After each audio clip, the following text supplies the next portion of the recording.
1/3 da superfície terrestre é ocupada pelas florestas. Mesmo assim, continuamos a desmatá-las. A partir dessa reflexão, nosso trabalho se inicia a respeito sobre a importância das florestas e os impactos do desmatamento. Primeiro, vamos definir florestas. As florestas são grandes formações vegetais, compostas por árvores, plantas e uma enorme variedade de organismos vivos, os animais e também outros diversos seres, como fungos.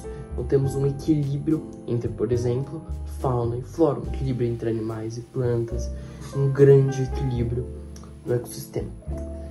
As florestas podem ser tropicais, temperadas. Um exemplo de floresta tropical é a Amazônia, uma grande importância para o Brasil e para o mundo. Agora puxando um gancho um pouco sobre a importância, as florestas, além de evitarem a erosão, ajudarem a regular o clima, elas são lar de cerca de 80% das espécies terrestres conhecidas, regulam o ciclo da água e elas também têm um ponto de vista social e econômico.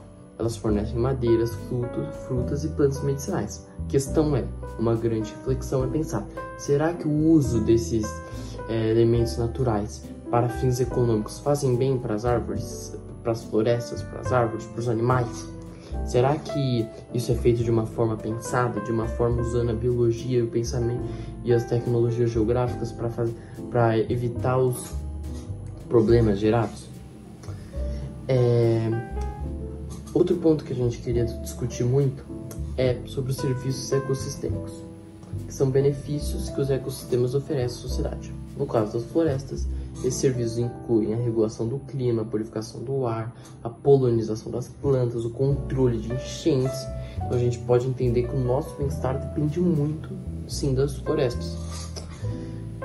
Outro ponto muito importante a respeito de como as florestas são importantes para nós é sobre o sequestro do carbono.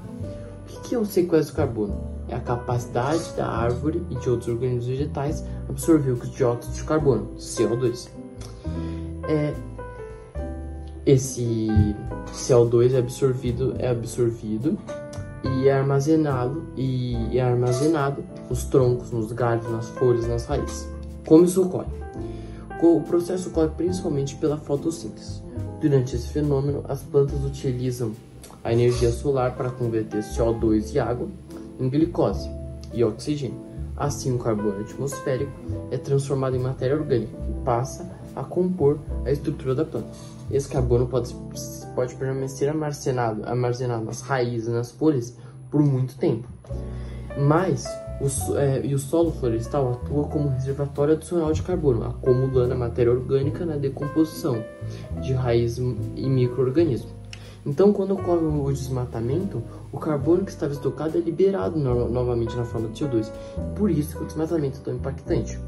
E a gente vai discutir um pouco mais sobre isso nas próximas apresentações. Bom, agora dando continuidade, aos serviços ecossistêmicos das florestas, como o Felipe acabou abordando começou abordando, é importante a gente apontar um dos serviços que é o ciclo da água, certo? Que consiste na absorção e redistribuição da umidade para o ambiente, certo? E as florestas cumprem esse papel a partir da unidade principal delas, que no caso são as árvores, certo? Que captam a água que está acumulada no solo, certo? Que podem estar, por exemplo, em lençóis freáticos ou aquíferos e liberam essa água em formato de vapor d'água pelo processo chamado de transpiração, E esse vapor acaba se acumulando lá na atmosfera e formando-se as nuvens, certo? E depois de todo esse processo de condensação e tal, que está envolvendo aí a formação dessas nuvens, ocorre a precipitação, certo? Que acaba aumentando o volume de ambientes aquáticos, como rios e lagos. Então aí tá uma importância aí das florestas, certo? E um exemplo bem prático que pode ser dado sobre o ciclo d'água é a floresta amazônica, que por dia libera bilhões de litros de vapor d'água, por dia, Então contribui muito para esse grande regime de chuvas, né, na região da floresta amazônica ou também, né, nas proximidades, né, em outros países da América do Sul, certo? Agora, um outro serviço que também deve ser ressaltado é a formação dos habitats, né, que habitat que consiste, né, qual que é o conceito do habitat, né? É um local específico onde os seres vivos vivem, né? Então a floresta acaba ofertando isso por meio né, de abrigos viáveis, né, para a sobrevivência, ou também, né, com todos os alimentos como frutos, sementes, raízes que tem nesse ambiente, certo? E para a gente ter um dado, né, que é importante ser levantado sobre, né, o habitat, né, das florestas, é que 80% da biodiversidade terrestre atual vive, né, nas florestas tropicais e equatoriais. Vou falar um pouco sobre o desmatamento e as suas causas. Bom, é triste dizer que a maioria das causas estão sim ligadas à atividade humana. A principal delas e a mais destrutiva é a agropecuária extensiva. Isso é, na produção de monoculturas, como soja aqui no Brasil, milho nos Estados Unidos, cana-de-açúcar, e a produção de gado, de fazendas, como a criação de boi. O que acontece? Quando temos uma produção em grande escala, florestas inteiras são desmatadas e derrubadas para abrir espaço para essas plantações. O espaço é totalmente afetado e corrompido. Todo o ambiente é afetado por essa alta produção e falta de variabilidade, além dos agrotóxicos também implementados pelo ser humano, que só prejudicam ainda mais o solo. Outra causa importante é a mineração, essa que remove grandes porções de vegetação para extrair minérios como ouro, ferro e bauxita. Além de desmatar a floresta, ela por consequência contamina rios, fazendo com que os animais fiquem contaminados e que morram por qualquer tipo de elemento químico presente nessa água. Outro ponto muito importante é pensar na urbanização que o ser humano fez, que ele utilizou o espaço da natureza. Nessa urbanização, ele todas as vezes, desmatou florestas, mudou cursos de rios, na produção de hidrelétricas, estradas, ferrovias, e tudo isso, querendo ou não, essa construção de toda uma infraestrutura prejudicou e muito o espaço e planejamento ambiental. E, por fim, uma ação que é muito recorrente hoje no Brasil é o desmatamento legal. Esse desmatamento é o quê? Áreas protegidas, áreas onde vivem povos nativos, são muitas vezes invadidas e desmatadas, simplesmente para vender aquela madeira ou fabricar alguma coisa. E o nosso Brasil enfrenta muito disso hoje em dia. Os povos originários enfrentam muito, sofrem muito para conseguir manter essa natureza firme do jeito que está, considerando que as causas que foram trazidas aqui no nosso trabalho mostram que o ser humano prejudica muito a natureza, prejudica muito o ambiente. Isso pode se considerar um dos maiores desafios para o controle ambiental no país. Como consequências sociais e ecológicas do desmatamento, temos como consequências ecológicas a perda da biodiversidade, com a morte de muitas espécies, que em algumas ocasiões são extintas, durante o processo de desmatamento, que gera justamente a perda da biodiversidade, que desestabiliza os ecossistemas quando ocorre a perda de espécies-chave para os ciclos ecológicos, que vulnerabilizam os ecossistemas justamente para mudanças climáticas e outras alterações que possam ocorrer. E também, relacionando com mudanças climáticas, temos, quando ocorre a perda de espécies de planta que absorvem o carbono, principalmente em queimadas, a gente tem a propagação maior do carbono, que aumenta ainda mais problemas como o aquecimento global, tão presentes hoje na sociedade.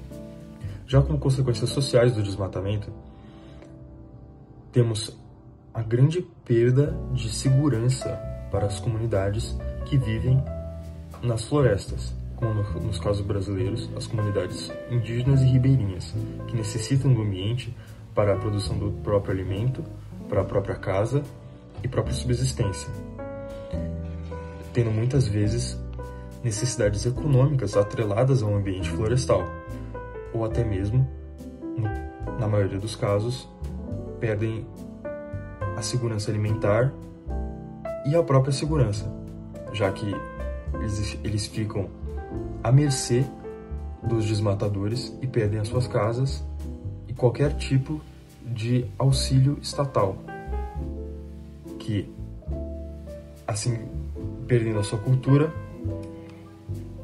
e senso de comunidade tão essencial para esses povos.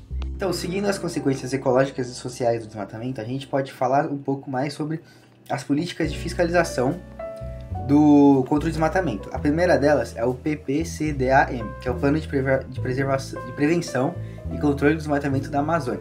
Ele foi criado em 2004, a partir do governo, e junto com estados e municípios, eles ajudam a contribuir para ter um controle maior do desmatamento da Amazônia. Ou seja, eles ajudam no monitoramento e no controle das áreas que estão sob riscos dessas ações de desmatamento. Como a gente pode ver, ele foi muito importante desde o seu ano de criação, que é 2004, até o ano de 2012, que reduziu significativamente os números de desmatamento dessas áreas. Outra política importante também criada pelo Estado é a CAR, Cadastro Ambiental Rural. Ele é um registro eletrônico obrigatório para todas as áreas e imóveis rurais. Ou seja, ele contribui para a gente conseguir identificar as áreas de preservação e as áreas de ocupação. Ou seja, ele contribui para a gente conseguir verificar as áreas que são de reserva legal e as áreas que já estão sendo ocupadas. Ou seja, ele ajuda a ter um maior controle e uma maior fiscalização dessas áreas, já que muitas vezes não possui um registro físico e somente é ocupada sem legislação nenhuma. E por fim, a gente pode citar o monitoramento via satélite. No monitoramento via satélite, a gente pode fazer uma monitoração menos manual, ou seja, a gente pode verificar por computadores e telas, e algo instantâneo, ou seja, a partir do satélite você consegue ter imagem instantânea e consegue ver instantaneamente se uma área está sendo ocupada ilegalmente e sendo usada para desmatamento. Bom, agora que a gente já entendeu a importância das florestas e o impacto do desmatamento, eu gostaria de falar um pouco sobre o que pode ser feito para mudar esse resultado, principalmente envolvendo o reflorestamento com espécies nativas, a economia florestal responsável e a conservação comunitária. Primeiramente, sobre o reflorestamento com espécies nativas, é fundamental que os projetos de recuperação ambiental utilizem árvores e plantas típicas de cada região. Isso ajuda a restabelecer o equilíbrio ecológico, melhorando o solo e atraindo de volta os animais que ali viviam. O ideal é que os governos, ONGs e até empresas se unam para financiar esses projetos e que as próprias comunidades locais participem do processo, desde a produção de mudanças até o manejo de áreas reflorestadas. Além disso, o uso da tecnologia, como monitoramento por satélites, pode ajudar a acompanhar o crescimento das novas florestas e garantir que elas realmente estejam se regenerando. Falando agora da economia florestal, a ideia é que a floresta possa ser utilizada de uma forma sustentável, sem ser destruída, e isso incluindo o manejo florestal planejado e a valorização de produtos naturais, como por exemplo óleos, que muitas das vezes podem vir das castanhas e até mesmo o mel encontrado ali por conta das espécies como as abelhas e etc. Também é importante incentivar a chamada bioeconomia, que une desenvolvimento econômico com a preservação ambiental, onde empresas que respeitam o meio ambiente podem receber certificações como o selo FSC e contar com incentivos, como créditos verdes ou benefícios fiscais. Assim a floresta passa a ter mais valor em pé do que derrubada. E por fim, vem a conservação comunitária, que é um ponto essencial. As pessoas que vivem próximas das florestas, como comunidades tradicionais, quilombolas e até povos indígenas, têm um papel muito importante na proteção desses ecossistemas. Por isso, é necessário investir na educação ambiental, apoiar projetos comunitários de conservação e criar programas de pagamento por serviços ambientais, que recompensam quem cuida da natureza. O turismo ecológico comunitário também é uma ótima alternativa, porque une a preservação ambiental, a valorização cultural e a geração de renda. Em resumo, essas ações, como o reflorestamento com as espécies nativas, a economia florestal e a conservação comunitária, eles formam um conjunto de soluções que equilibram a natureza, a economia e as pessoas, formando uma espécie de triângulo. E então, a cuidar das florestas não é só proteger o meio ambiente, é garantir um futuro sustentável para todos nós.